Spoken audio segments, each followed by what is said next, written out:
Hello, welcome to Serious About Comics. I'm Doc Serious, and I'm here to talk serious about comics. This is Comic Book Booty Call, checking in with the X, and today we are checking in with Phoenix #1. This review contains spoilers. Do not continue if you want to avoid spoilers.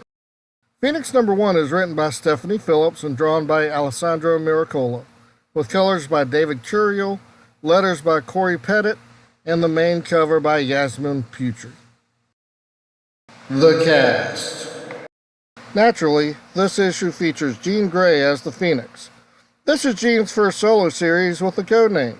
She had her first solo series in 2017, Jean Grey, and a second Jean Grey Volume 2 in 2023. But now, finally, Jean Grey is starring as her iconic identity, Phoenix. And Genix, she's not my favorite character. When I first started with the X as a younger, less experienced reader, she was mythic.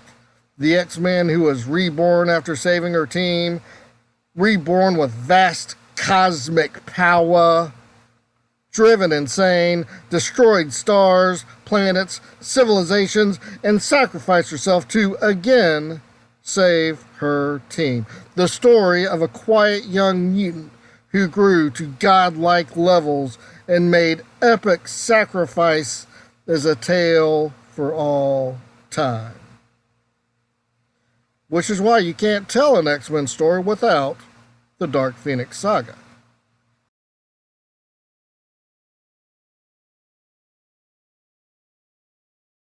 Then she returned, and I was fine with that. But then Jean soured on me, as Jean Grey, Omega level telepath and telekinetic, and the newly dubbed Phoenix Force became Gordian knotted, and Jean was often discussed and presented as being as powerful as the Phoenix Force without, well, the Phoenix Force. Plus, she died at least 4 times too many.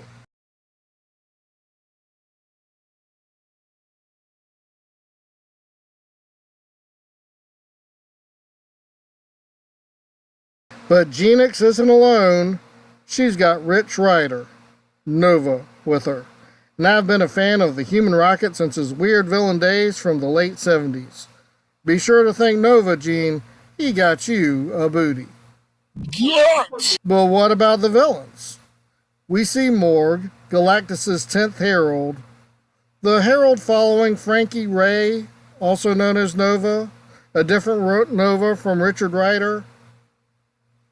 And Morg came before Red Shift. I like Morg.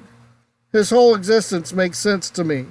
Galactus needed a new herald that wasn't so soft-hearted as to get in the way of his job, like Silver Surfer and Fire Lord and Frankie Ray, but also a herald who would be loyal, unlike that guy Terrax. He was so focused on the character of his next herald. When he gave him the power cosmic, he kinda went basic. No fire powers, no silver skin, no surfboards, no earth powers, just, you remind me of a barbarian.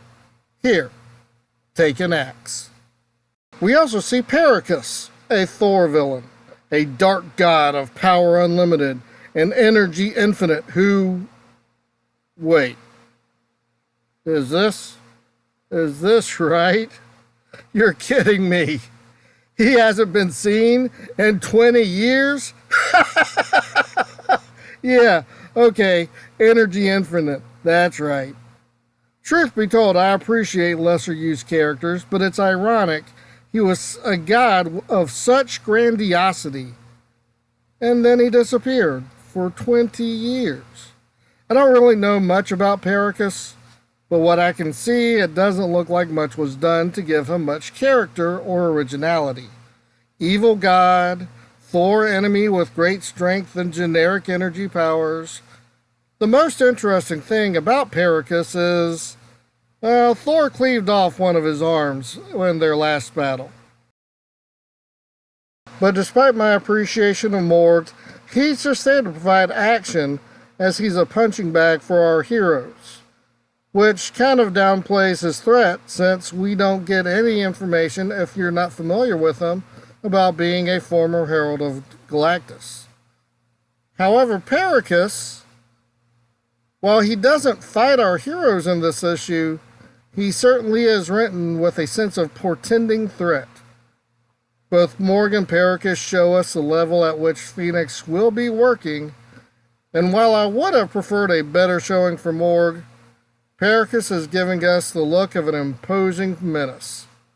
They earn one booty, and hashtag more Morg. Get! Story. The first issue of Phoenix sets up our main character, the general concept behind our series, and the setup for our first arc. We see Phoenix deal with some apocalyptic level cosmic catastrophes to see Phoenix's power levels. What I found most interesting, however, is the Marvel X title seemed to be working to renovate Cyclops' image. Being a friendly and supportive boss over an X-Men #1 and a sensitive and attentive boy, husband, friend thing? What are these days? Anyway, I'm all for it. And I mean the abs. One booty. Get! Another interesting component is the flash forward. Phoenix, Corsair, and the Black Order, even with all her power, Genix is getting help to deal with Pericus, and it's not your usual cosmic heroes. Another booty. Get! Art. I don't really know art styles and color coordination and line theory and artsy-fartsy stuff, but I know what I like, and Miracola's art is something I like. There's a particular sequence where Phillips writes, "She gave every part of herself to the stars, feeling the cosmos as it moves around her until it eventually joined her in dance." That page, those panels, really carry the impression of dancing on a cosmic scale thanks to Miracola's art. And what about the cake? We get one Phoenix booty, Get! we get some Morg abs, and Get! one more time, if you please, gratuitous Cyclops abs. Oh my One booty. God. And there you have it. Isn't that surprising? A title featuring a character I wasn't really looking forward to reading, but Stephanie Phillips and Alessandro Miracola earned Phoenix #1, 5 booties. Oh my God. Be sure to give us a like if we're not the worst thing you watched today. And come back next week when we see how Nick's #1 handles the comic book booty call. Remember, this is Serious About Comics, and I'm serious.